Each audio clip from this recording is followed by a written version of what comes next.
ኢትዮጵያ ከበባውን ተሰብራለች። ግብጽና ኤርትራ የባህር በር ፍላጎት ገዳይ ስምምነት ሲአክሰስ ግን አንድ የተወሰነ ቦታ ላይ ማግኘት አለበት። ካለም ከፍለን ኢትዮጵያ ወደ ባለቤት መሆን አለባት። ትክክለኛ ጊዜ አሁን ነው። የቀይ ባህር አክሰስ ሰላማዊ በሆነ መንገድ ኢትዮጵያ ያስፈልጋታል።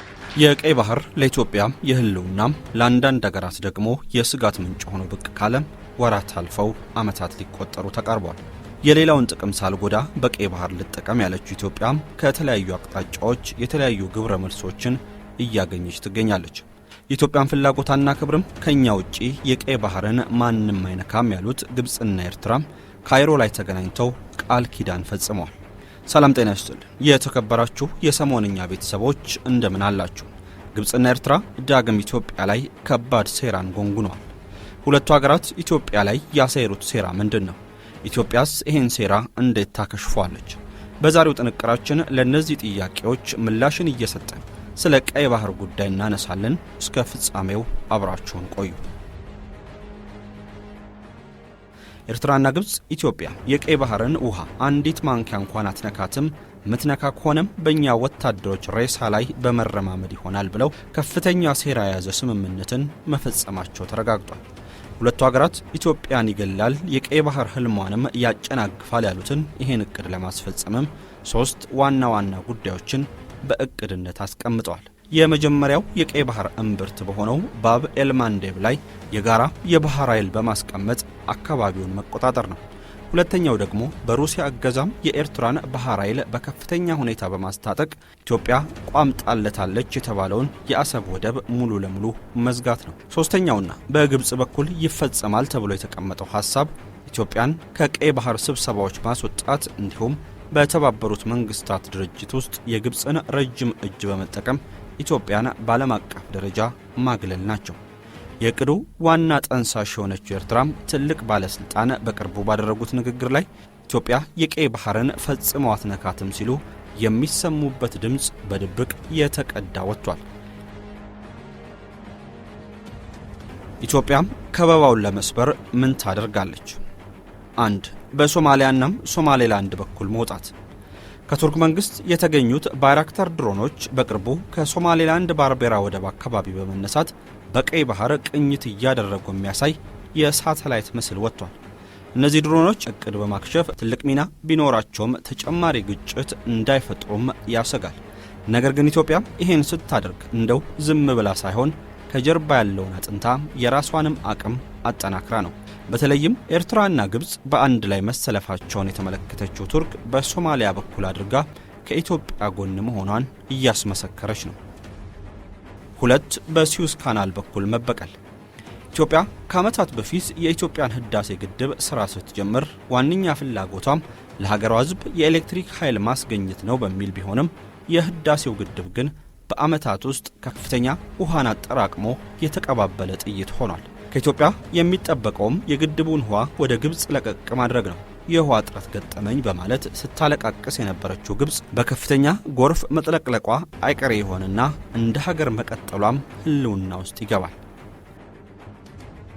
3. የኤርትራን እጅ በኤርትራ። ባለፉት ዓመታት ኤርትራ የኢትዮጵያን ተቃዋሚ ቡድኖችን በማሰልጠን በማስታጠቅና በመደገፍ ኢትዮጵያን ለመምታት ከፍተኛ ጥረትን ስታደርግ ቆይታለች። አሁን ላይ ግን ኢትዮጵያ ኤርትራን በራሷ ሰዎች ለመምታት የሚያስችላትን አቅም መፍጠር ችላለች። ብርጌድ ኑሃምዲ የተሰኘው የኢሳያስ አፈወርቂ ተቃዋሚ ቡድን ደግሞ ይህን ተግባር ለመፈጸም በተጠንቀቅ ላይ ይገኛል። ይህ ታጣቂ ቡድን በኢትዮጵያና ኤርትራ ድንበር በተለይም በደቡባዊና ምዕራባዊ ኤርትራ አካባቢ የሚንቀሳቀስ ሲሆን ከ2022 ወዲህም ከፍተኛ ትኩረትን በመሳብ የደፈጣ ጥቃቶችን በኤርትራ ጦር ላይ መፈጸም ጀምሯል።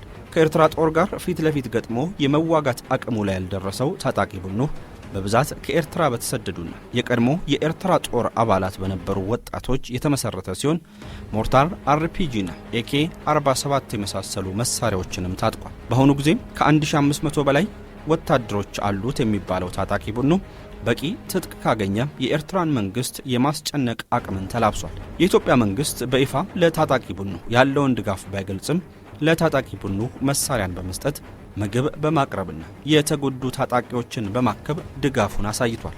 ታጣቂ ቡድኑም እንደ ሁመራ ያሉ የድንበር አካባቢዎችን እንዲጠቀም በኢትዮጵያ መንግስት ፍቃድ ተሰጥቶታል። ይህ ታጣቂ ቡድን እያደገና እየጎለበተ የሚመጣ ከሆነም የኤርትራን መንግስት ሐሳብ ከቀይ ባህር ወደ ሀገር ውስጥ ፍልሚያ በመቀየር ለኢትዮጵያ ትልቅ ሚናን መወጣት ይችላል። ብርጌድ ንሓምዲ የተሰኘው ታጣቂ ቡድን ከፈረንጆቹ ጃንዋሪ 2024 ጀምሮ በኤርትራ ኃይሎች ላይ ጥቃትን የከፈተ ሲሆን በወቅቱም ኤርትራ ኢትዮጵያም ሀገር በቀል የሽብር ቡድንን አሰማርታብኛለች ስትል ክስ ማቅረቧ ይታወሳል። ታጣቂ ቡድኑ የኢሳያስ አፈወርቂን መንግስት ከስልጣን ማውረድ፣ ዲሞክራሲያዊት ኤርትራን መፍጠርና በሀገሪቱ ውስጥ ያለውን የግዳጅ ውትድርና ማስቆም ዋነኛ ዓላማው አድርጎ እየተፋለመም ይገኛል። በአሜሪካ፣ ጀርመን፣ እንግሊዝና ስዊድን በመሳሰሉ ሀገራት ውስጥ ካሉ የኤርትራ ዳያስፖራዎች ጋርም ግንኙነት በመፍጠር ዓለም አቀፍ ድጋፍም ለማግኘት መልካም ጉዞ ላይ የሚገኝ ታጣቂ ቡድን ነው። ዋናው ግጭት ለረጅም ዓመታት ወደብ አልባ ሆና የቆየችው ኢትዮጵያ ወደብ ይገባኛል፣ የቀይ ባህር አካል መሆን እፈልጋለሁ ብላ መነሳቷ እንደ ኤርትራና ግብፅን የመሳሰሉ የቀይ ባህር ቀጠና ሀገራትን አስቆጥቷል። ማስቆጣትም ብቻ ሳይሆን ሁለቱ ሀገራት ስምምነቶችን እንዲፈጽሙ አድርጓቸዋል። ሁለቱ ሀገራት በቀጠናው የጋራ ባህር ኃይል ልምምዶችን ጭምር ያደረጉ ሲሆን ኢትዮጵያ ወደ ቀይ ባህር የምታደርገውን ግስጋሴ ለማስቆምም ያልፈነቀሉት ድንጋይ ያላሰሩት ሴራም የለም። የተሻለ የስለላ አቅም ያላት ግብፅም ኢትዮጵያን በመሰለል የምታገኛቸውን ሚስጥሮች ለኤርትራ አሳልፋ በመስጠት ኢትዮጵያን በእጅ አዙር ለማዳከም አልማለች። በማርች 2025 በካይሮ በተደረገ ስብሰባ ላይ የኤርትራው የውጭ ጉዳይ ሚኒስትር ኦስማን ሳልህ እና የግብፅ አቻቸው በዲር አብዴላቲ ወደብ የሌላቸውን ሀገራት ወደ ቀይ ባህር ማስጠጋት አያስፈልግም በማለት ኢትዮጵያን ሸንቆጥ ማድረጋቸው ይታወሳል። የዋዛም ያልሆነችው ኢትዮጵያ ለሁለቱ ሀገራት ሰይጣናዊ ግንኙነት የራሷን ምላሽ ሰጥታለች። የመጀመሪያው ምላሽ በሶማሊያ በኩል ወደ ቀይ ባህር መጠጋት ሲሆን በህዳሴው ግድብ በኩል ግብፅን ማስፈራራትም ሌላኛው የኢትዮጵያ ምላሽ ነው። ቱርክን ከጀርባ በማሰለፍም ኢትዮጵያ የቀይ ባህር ተካፋይ ለመሆን በርካታ ስራዎችን እየሰራች ትገኛለች። ግብፅና ኤርትራ ኢትዮጵያን ከቀይ ባህር ለማስቆም ያላቸው ወታደራዊ አቅም ግብፅና ኤርትራ ይሄን ሁሉ ሴራ ሲገነጉኑና ኢትዮጵያን ከቀይ ባህር ለማስቀረት ጥረት ሲያደርጉ በዋነኝነት የተማመኑበት የግብፅን ወታደራዊ አቅም ነው። በታሪኳ ይሄ ነው የሚባል ወታደራዊ ድል የሌላት ግብፅ በጦር መሳሪያና በወታደር ብዛት ግን ራሷን በማፈርጠም በመካከለኛው ምስራቅና ባለንበት ቀጠና የበላይነትን ይዛለች። በተለይም ግብፅ ባህር ሰርጓጅ መርከቦችን በመያዟም በቀይ ባህር በኩል የሚደረግን ጥቃት በመርከቦቼ መዝጋት እችላለሁ የሚል ተስፋን ይዛለች። በአየር ኃይሌም ጠንካራ ነኝ የምትለው ግብፅ በሊቢያና ጋዛ ድንበር እንዲሁም በውስጣዊ ታጣቂዎች መጠመዷን ተከትሎ የቱን ለየቱ ልታደርገው ትችላለች የሚለውም ትልቁ ጥያቄ ነው። ጎረቤት ሀገር ኤርትራም አይደለም ቀይ ባህርን የራሷን ድንበሮች እንኳን ሊከላከል የሚችል ወታደራዊ አቅምን ይዛለች ብሎ መናገር ይከብዳል። በከፍተኛ የኢኮኖሚ ድቀት የምትሰቃየው ኤርትራም ወታደራዊ አመራሮቿም ሆኑ የጦር መሳሪያዎቿም በ1970ዎቹ ውስጥ ተሸንቅረው እየቀሩ ናቸው። የራሷን የባህር ኃይል ያቋቋመችው ኢትዮጵያ እንደ ቱርክና ዩኤኢ ባሉ ሀገራት ድጋፍ ይበልጥ የባህር ኃይሏን ማጠናከርና በምስራቅ አፍሪካ ምርጡን የባህር ኃይል የማቋቋም እቅድ አላት። ድሮኖችን በመስጠት ለኢትዮጵያ ድጋፍ ያሳዩት ሁለቱ ሀገራት በቀጣይነት ደግሞ የባህር ኃይሏን የመደገፍ ሐሳብ እንዳላቸውም ተሰምቷል። በተጨማሪም ኢትዮጵያ የድሮን አቅሟን በመጠቀም የኤርትራና ግብፅን የባህር ኃይሎች የማጥቃት ብቃትን የተላበሰች ሲሆን በኤሌክትሮኒክ ውጊያም የሁለቱን ሀገራት ወታደራዊ ተቋማት ቀድማ የማፈራረስ ብቃቱ አላት። ቀጥተኛ የባህር ግንኙነት ባይኖራትም ኢትዮጵያ እንደ ሶማሊያና ሶማሌላንድን የመሳሰሉ ሀገራትን በመጠቀም በቀይ ባህር ዘመቻን ማድረግ ትችላለች።